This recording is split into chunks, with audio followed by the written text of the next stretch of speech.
What is up, YouTube? It's the Kill Show, and I'm you guys a 104 kill game with only 6 deaths on the map Yemen, playing a little bit of ground war domination. Right here, guys, the class load I'm using here is the Vector with the silencer and fast mags, and I'm starting to get a pretty good liking to the Vector. Honestly, guys, this is becoming one of my more favorite guns, I guess I could say, one of my more preferred guns in the game, just because it's a really overall good gun. I mean, it's not the best gun out there, but it definitely is a good solid gun.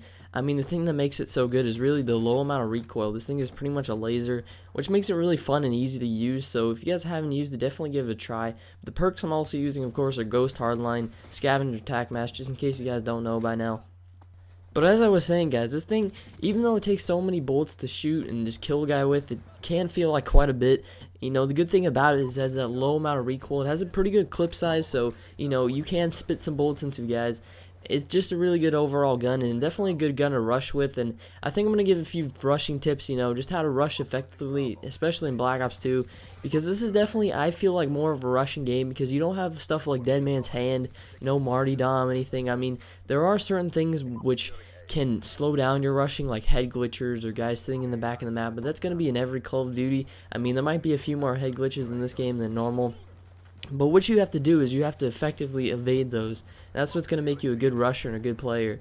And that's where flanking comes into key, because if you're flanking the enemy often, that's going to allow you to rush really hard and, you know, just keep you off the radar and keep you shooting guys in the back, which is always going to keep you alive and allow you to rush harder, because as I've said, if you're flanking guys left and right, you're going to be able to rush as hard as you can. Some tips for rushing is you always want to take kind of the path less traveled. That's how I think of it, because, you know, a lot of people don't like to, you know, take those longer routes because, oh man, it's going to take me an extra 10 seconds just to get around the map, which in Call of Duty that can feel like forever. You know, you don't want to run an extra 5-6 seconds around the map. You'd rather just go straight at them. But really, you want to take those extra 5-6 seconds just to get around, you know, take that route, and you'll just see me do that a lot. You'll see me take routes that maybe take a little bit longer, and that's why I have to, you know, cut out some of my gameplay sometimes. You guys will see me do little transitions, because the rush routes I take, they might take a little bit longer to get to the enemy, but when I do, that's how you get these gameplays, because, you know, I'll run around in the back, and I may have nothing for like 10 seconds, you know, where I don't even see a guy, but then, you know, next thing I know, I'm in the enemy spawn, they don't even know it. So that's kind of what, you know, something to do, is you really just want to try and effectively just get behind the enemy, flank them, and that will enable you to rush as hard as you can and, you know, keep you rushing, because a lot of guys like to play that, you know, uptight defensive style, because they don't want to take the time to get behind the enemy and, you know, take those longer routes, and I just can't stress that enough. But that's also where your kill streaks come into key, because, you know, if you're running stuff like the VSET, that does allow you to rush a lot harder, and I definitely recommend you guys run the VSET. It's probably my favorite kill streak in the game, and, you know, in Black Ops 1 also, because, you know, it does allow you to rush extremely hard, get behind the enemies, and pretty much play it one step ahead of the enemies, because you always want to just kind of think where the enemy's going to be and what they're going to do, even when there's a VSET up in the air. You never really know.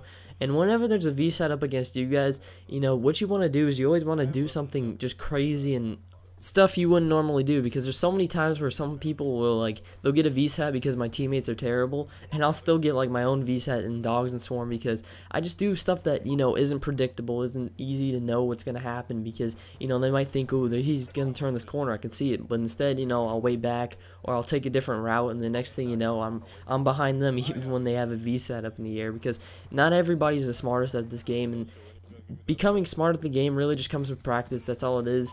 You know, a lot of people like to ask, how do you get better at the game? How do you do better? It really all just comes with practice. And right here, look at this.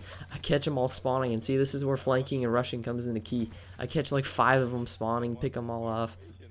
And that's where it really does all come down. Unfortunately, in this game, of course, there's triple cappers, and there's always going to be those triple cappers. I kind of wish there was like a max amount of times in the game you could cap 3 flags or something, because it really does get annoying. And honestly, you guys probably hear this a lot, but it really does get annoying when people kind of just triple cap, and I think we win this game like 200-70. You know, I really wish that games didn't go that fast, because, you know, there's a good amount of this time I could have probably had kills. I think right at the end I get a VSAT. Unfortunately, I die, but, you know, if there was more time, I probably would have played it a little bit smarter. I knew there was only like, you know, 5 seconds left, so I just kind of ran out there. So unfortunately, maybe this could have been a higher kill game, but as I said, guys, this is a 104 kill game with only 4 deaths. Hopefully you guys did enjoy it. If you did, feel free to leave a like down below. The support you guys have been giving me recently is just amazing. But other than that, guys, I'm the Kill Show, signing out. Have a nice day.